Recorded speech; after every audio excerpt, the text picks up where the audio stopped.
In the United States, we have about 200,000 cold cases that have gone unsolved since about the 1950s.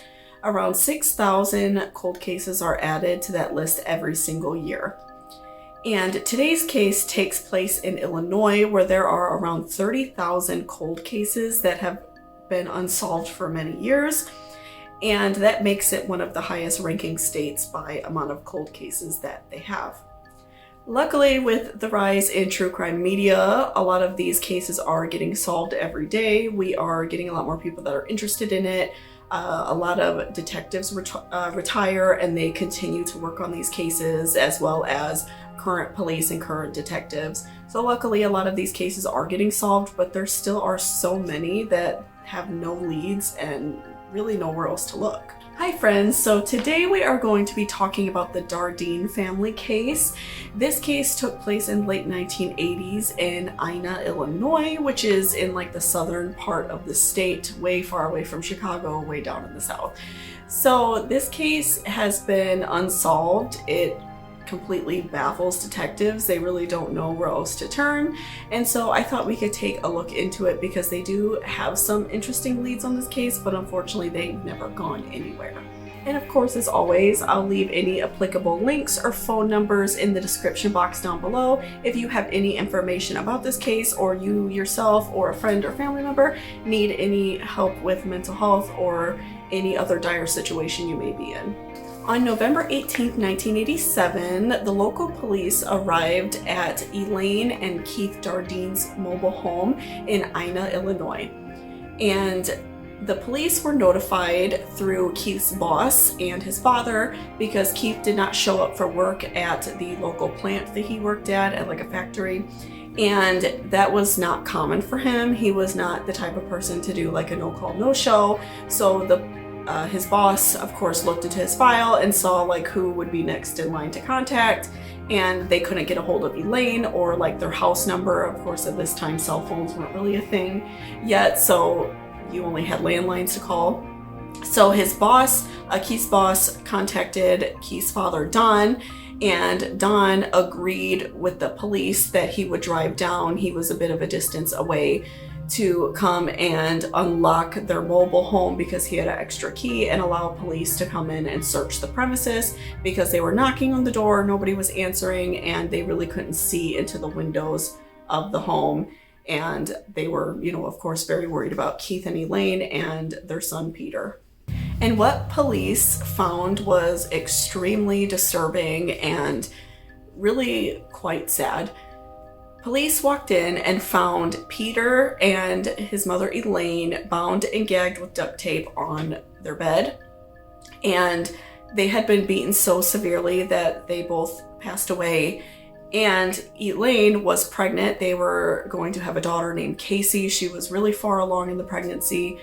The perpetrator beat her so badly that she went into labor, and the perpetrator also killed that baby. So they went extremely far, something extremely brutal and just really disturbing, because to beat somebody into the point where they go into labor, probably because of, panicking and anxiety and just like so much going on, and she's worried about her son, that you also kill the baby. That's just so disturbing and terrible. So police came in and saw all of this. They were wondering about Keith because he was not on the premises. So police were then looking for Keith because they thought that maybe he did something to his family, even though Keith's family was adamant that he would not do that. So the next day, on November 19th, police were able to locate Keith's vehicle outside of the Benton Police Department. It was right by the department, and it had a lot of blood on the inside. So police were searching his 1981 Plymouth for any clues, and the only thing that really looked unusual in the car was the blood. There wasn't like broken windows or anything like that, or anything stolen from the vehicle. And earlier that morning, they also found Keith. He was in a field and he was found by some hunters. This wasn't too far from the family's home, and he was located. The police found that Keith had been shot about 3 times, and his genitals also were mutilated. So this further put them in a bit of a bind where they didn't know where to even begin, because at first they thought Keith may have done something, and now that he's completely off the list, they had to search for additional suspects for this, because Keith obviously didn't hurt his family. So the police took this very seriously. They had around 30 detectives on this case actively questioning people. They questioned like over 100 people in the town at people's jobs, or at Keith's jobs. And there was a gentleman at Keith's job that I guess he didn't really get along with. There wasn't really a lot of information I could find about that specific relationship online, but apparently him and Keith just kind of like didn't hit it off at work. So they questioned him, they grilled him very thoroughly, but he had nothing to do with it. And he did appear sympathetic from what I read about this case, that Keith was murdered. Of course, he wouldn't want anything bad to happen to him, but they questioned a lot of people, and the friends and family of the Dardeen family had no idea who could possibly want to hurt them this way. And now, unfortunately, because this case took place almost 40 years ago, there really isn't a ton of information about the family themselves, about their life prior to this horrible, tragic event. And I feel like that's just because of the time that it took place. They didn't have the type of true crime media that we have now, where it's very important that we talk about the victims and talk about their lives and kind of get to know who they are as people, because I do think that's really important. So they didn't really have that at the time. So I'm thinking that like the news stations that ran this and news articles that were running during the time didn't talk a lot about the family. But luckily we do have some pictures of the family that show that they were caring and loving, and that they seemed to really get along and care about each other. And of course they were bringing another child into the world, so I do feel like that they were a loving family. And it's really quite sad, because police had to look into the darker aspects of this family's life in order to see if maybe there was somebody that Keith ran into that he was, having some issues with, somebody he was doing some bad dealings with. And so they had to ask their family all of these really hard questions. But they found that there was no illegal activity, no drug use.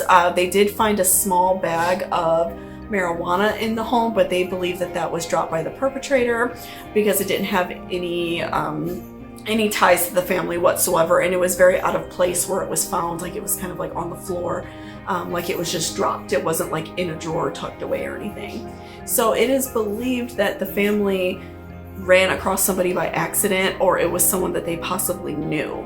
So it wasn't somebody that they were like having a bad run-in with to do with drugs, like if Keith was selling drugs or anything like that. They truthfully feel that Keith may have run into somebody who followed him home, and they also think that maybe it was someone they knew, because there wasn't a huge struggle in the home besides where they actually found Elaine and Peter in the bed. There wasn't like a struggle all throughout the house. The perpetrator cleaned up and picked up. There wasn't like a lot of blood everywhere.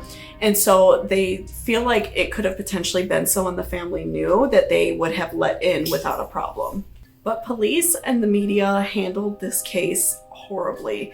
They did not release a lot of the information for quite a while, which is common, but also you do tend to have to release some things so people are at least aware of what to look for if there's someone that they're looking for, or any information that the police could use to help solve a murder, of course. So they handled this murder very poorly. They didn't release a lot of the information, and then when some aspects did get released, such as Elaine giving birth and that Keith's genitals were mutilated, a lot of people started thinking that this was like a satanic case. Of course, like that was kind of like the height of the satanic panic time. So a lot of people thought stuff like that during that time, that like every murder was committed by like a satanic cult. And so this really fed into that. And a lot of people in the town started behaving very like aggressively and behaving in kind of an odd manner because they were scared.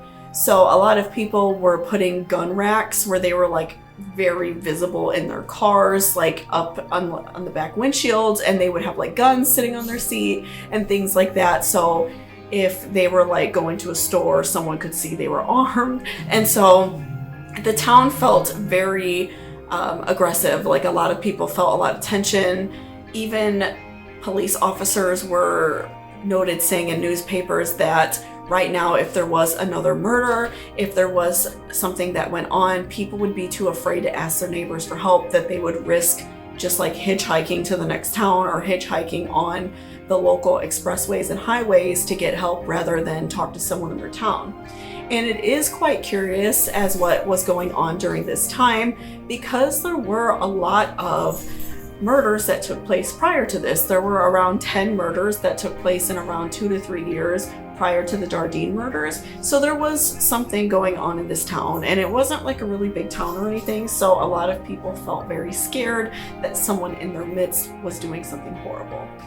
So after months of not finding any evidence in the home, after interviewing over 100 people, getting to know aspects of the family's life, were they involved in any illegal activity, nothing was pointing to any suspects. So the FBI eventually stepped in and also found that really nothing in the murder fit any of their common profiles that they had of any killers that were active in the area at the time, or of any like national killers. There weren't anything, any of the clues didn't match up to what they already had. So the FBI also was left at a dead end. And Keith's mother, Joanne, kept on the police throughout the 90s. She called often to check up on the detective that was looking into this case. She would call frequently and just give any additional details that she may have found out from talking to people in the town, people who knew the family. And she is responsible for giving the police quite a few clues. She told the police that she thought that there were multiple assailants, thinking that somebody stayed at the house with Elaine and Peter and Casey, while somebody else took Keith away and killed him separately, especially because it appears that Keith was killed within about an hour of his family. So they think it was done at 2 separate locations, 2 separate people did it. So she gave them that clue. And she also tried to get this case on quite a few network programs. She tried to get it on Oprah, but it was denied because of the graphic violence of the case. They thought that it would have been too much for daytime television. It was also put on America's Most Wanted at one point, but they denied her a couple times prior to that. But it was later aired in about 1998, I believe.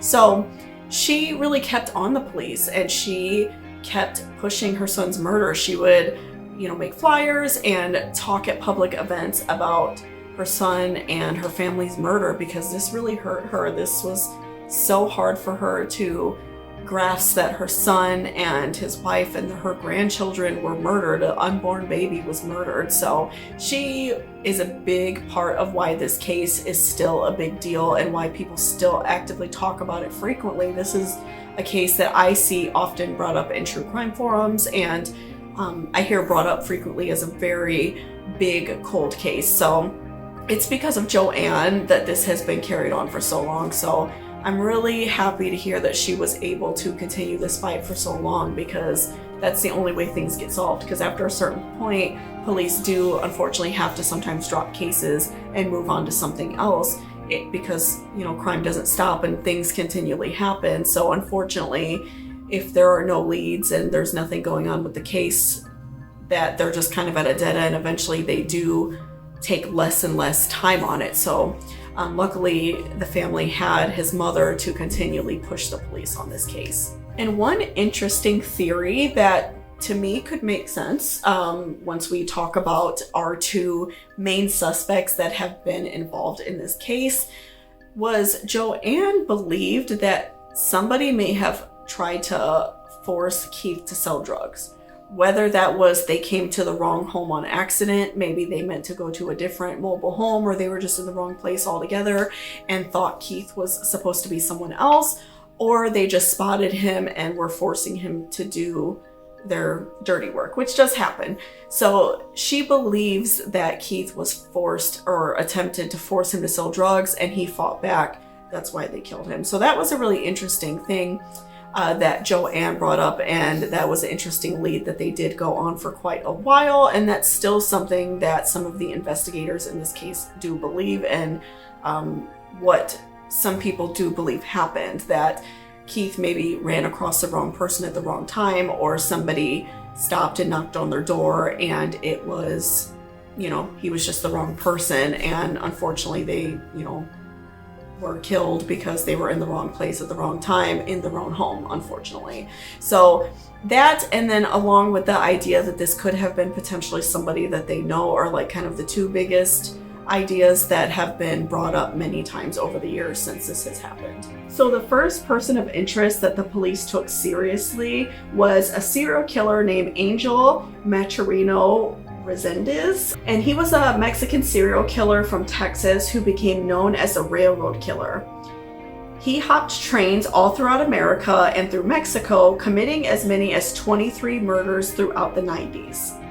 He eventually surrendered to the FBI in 1999 after being put on the 10 most wanted fugitive list. And unfortunately, police were not able to place Angel in Ina during the time of these murders, that he was somewhere else in the country. But of course, it is hard to track somebody whose whole point was being untracked, hopping on trains. You don't really know where they are.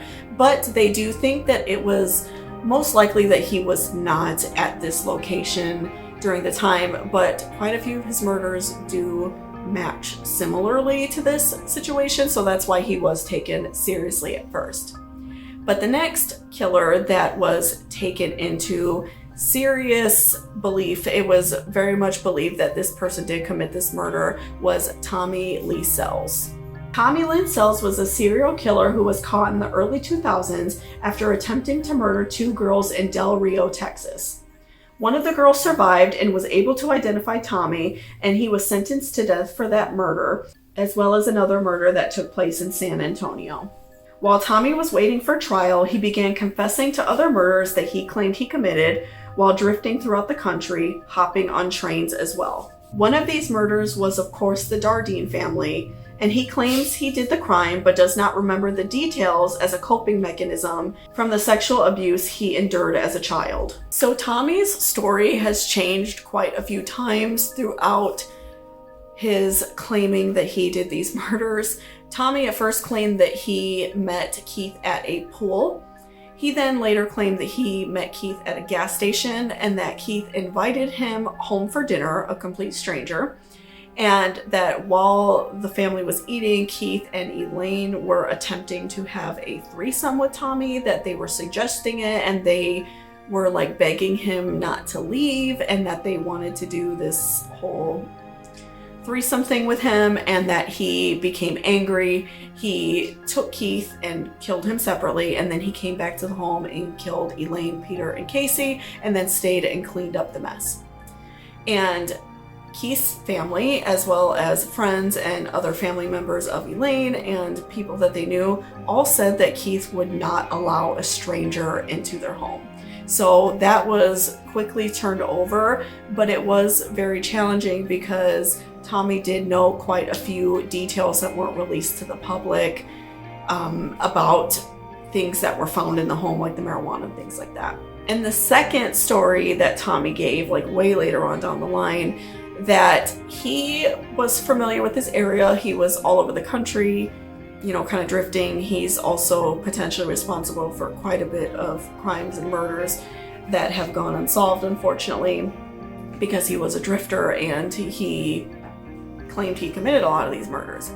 So Tommy claimed that he saw outside of Elaine and Keith's mobile home that they had a for sale sign, and that he, in order to prep himself up to do this murder, that he sat outside their home and had several beers, and then he went into the home, and that he forced his way in after knocking on the door and asking a few questions about the house. He forced his way in, and that's when he, took it upon himself to take Keith separately, and then before he left, he gagged and bound Elaine and Peter. So it's believed that he isn't a part of this because he was never able to give any specific details about the crime in certain ways. He knew some things, but some things could have also been a guess. It's not really that hard to believe or a stretch of the mind that maybe some drugs were found at a crime scene. So a lot of people believe that that's why he was never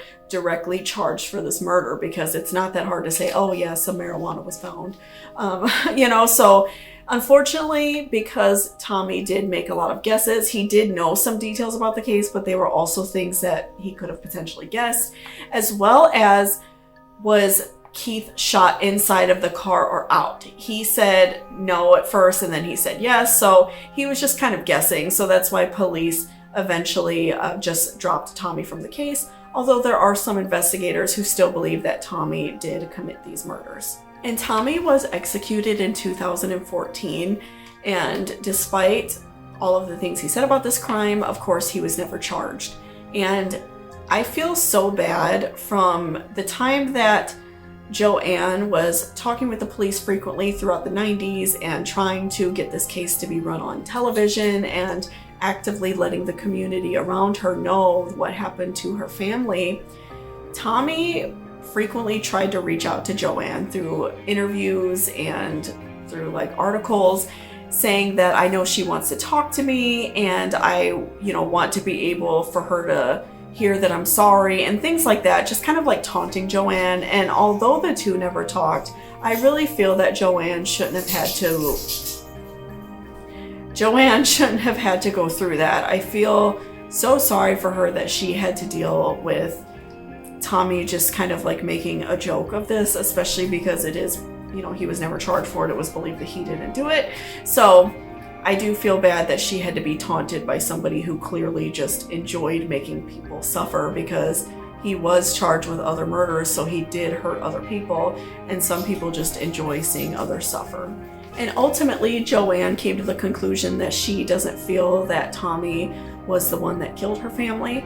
She does feel that it could be somebody that the family knew, and as well as the idea that Keith was maybe targeted by somebody, or somebody came to their house on accident on a drug deal and he was potentially wrapped up in it. So that's kind of the conclusion she came to, as well as active investigators who are working on this case. But I do feel so bad for the Dardeen family. I think what they went through was absolutely horrifying and brutal, and it's something that no one should ever have to go through. So I feel so bad. And then I feel bad for the friends and family who had to know this whole time that they might not ever find out what's going on. So of course, if you ever know anything about a case, I always leave any relevant information that I can down below, phone numbers or any sort of hotlines or anything like that down below if I can find one. Sometimes things aren't readily available anymore, but for this case there is, so I'm going to leave it down below. And I hope you all take care. Again, I'm sorry about my puppy noises.